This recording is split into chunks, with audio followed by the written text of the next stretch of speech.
Hello, I'm Claire Louise Hay and this is Be Healing. I woke up from a slightly disturbing dream this morning. In this dream, a man had been indirectly offering me the chance of some promotion of my work, but it wasn't straightforward. He wanted me in this dream to compete for his attention. He wanted me to make him want to pick me. He wanted me to give him more and more, as if by doing so I could earn something back from him.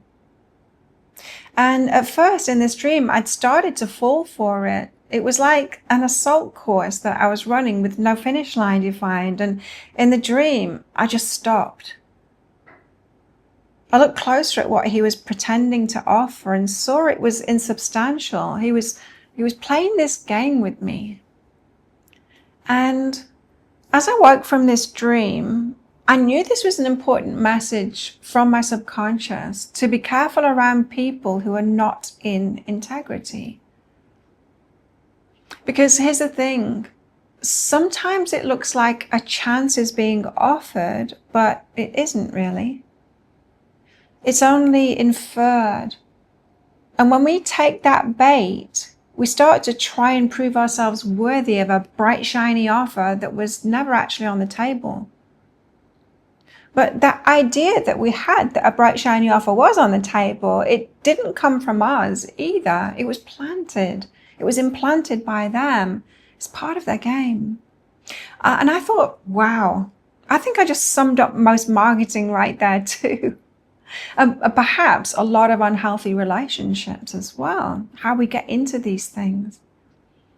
As I pondered this, making my morning pot of coffee, I realized this wasn't just a dream symbol.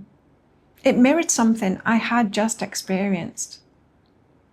So in this podcast, I'd wanted to talk about spiritual integrity today.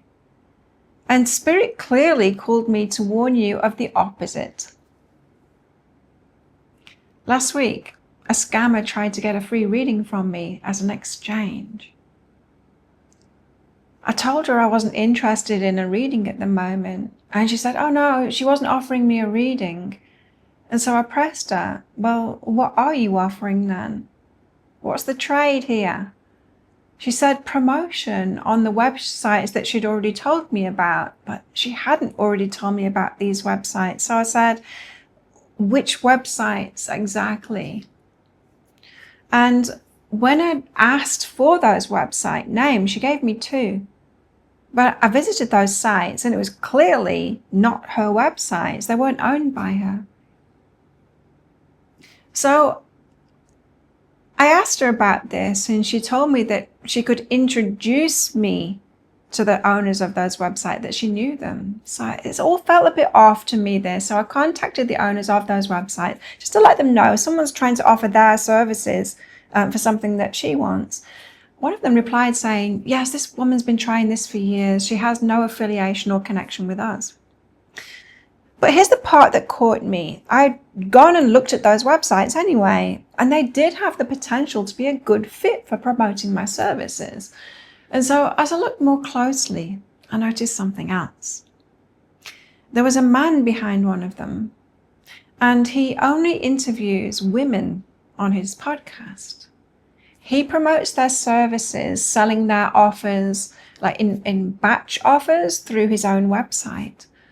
And while on the surface of it, it looked legitimate, something about it just started to feel off. And then here's the realization that hit me later, and it's an important one. What if she wasn't just a lone scammer? What if she was part of a bigger game? Think about it.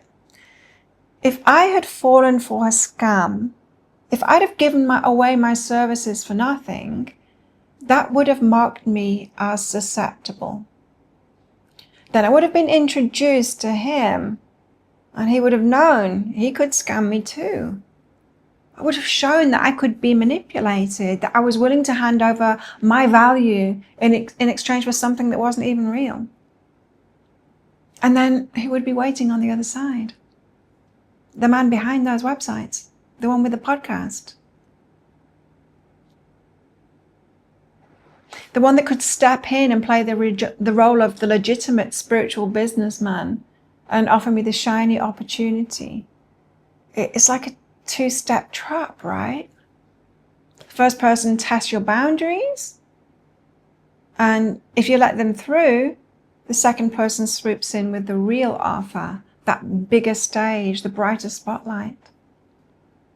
Now, I can't be certain that this is true, but, it's not a very healthy way of doing business, I would say. Anyway, I realized this was exactly the dream. The assault course with no finish line, the game I was meant to run to prove myself worthy of something that was never actually there.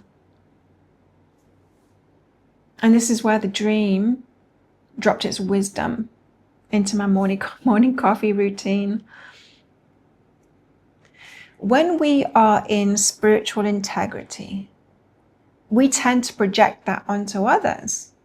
We believe that everyone's like that. We assume that if we are honest, transparent, heart-centered, then others in the spiritual arena must be too. Isn't that how the law of attraction works, right? But the truth is, there are narcissists and manipulators in every industry, spirituality included. And here's the danger. If it walks like a duck and it quacks like a duck, we assume that it must be a duck. But people who are out of integrity, they know how to mimic. They know how to put on that costume. They know how to say the right words. They know how to mirror your energy and give you the sense that you've found a soulmate or someone in your tribe. But when you look deeper, you may start to see the cracks. So let's talk about these red flags of spiritual deceit. The imbalance of energy exchange. They want more and more from you, your time, your attention, your credibility, while giving very little that's truly valuable in return. The unspoken offer. They never actually say, I will do this for you. They only imply it. And so you chase an opportunity that was never really offered. It wasn't lost on me that the scammer was using the exact same game to bring me to his website. The mimicry. They repeat your words, your tone, your values, but it isn't lived wisdom. It's an act. They're parroting the language of spirituality that they probably learned from you without embodying that practice. The spotlight trap. They appear to shine the light on others, but if you look closely, that spotlight always circles back to them, their platform, their profit, their positioning. And my body wisdom. Most of all, your body knows, right? At first, everything might look spiritual, but deep down, something feels off. In fact, my body told me straight away with that scammer. I felt it that she wasn't offering anything. And old me would have just done the reading for her, thinking, this must be sent from the universe, sent from source, an incredible opportunity. So in your body, maybe it's a subtle unease, a little contraction in the gut or in the chest. Don't ignore that. And that brings me to a tool I want to teach you today, muscle testing.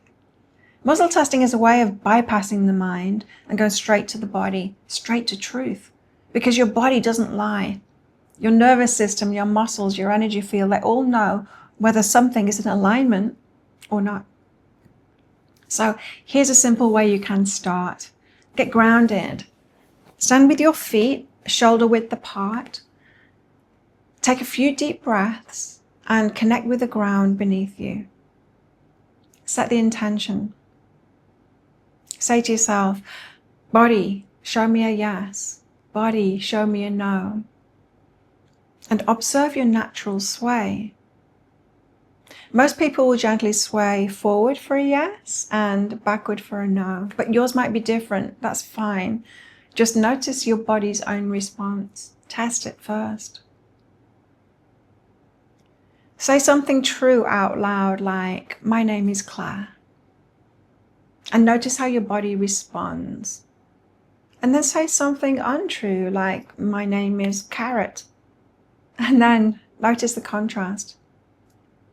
Then ask the real question. Bring to mind the person, the offer, the opportunity, the relationship that you're discerning. State it clearly. This collaboration is in integrity with me. Or this person is safe to work with. And then feel the body's answer. Do you sway in the direction of a yes or of a no?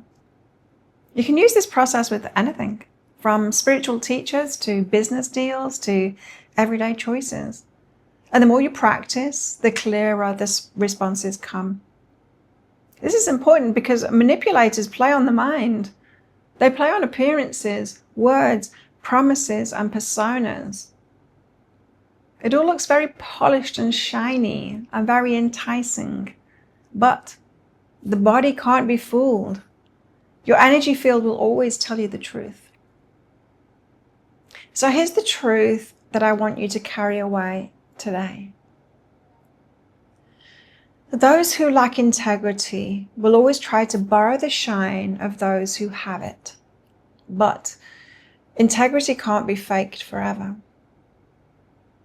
So when you slow down, look deeper, and trust your discernment, the mask falls and the truth is revealed. So my message today is this: protect your sacred energy. Don't chase what was never truly offered. And trust that if something feels hollow, it probably is. Because your voice, your light, your integrity, they already stand on their own, in their own power. And no mimic, no manipulator, no narcissist can take that from you. Because if there's one thing I know about you, it's this: you have spiritual integrity. You are looking for connection, for what is like you rather than what's unlike you. And you deserve to protect yourself from those who are out of integrity. So I'll leave you with a few questions to reflect on this week. Where in my life have I been giving energy to someone who was only pretending to offer something real?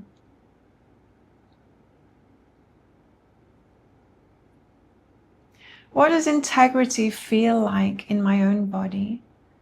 And how can I anchor that into that daily?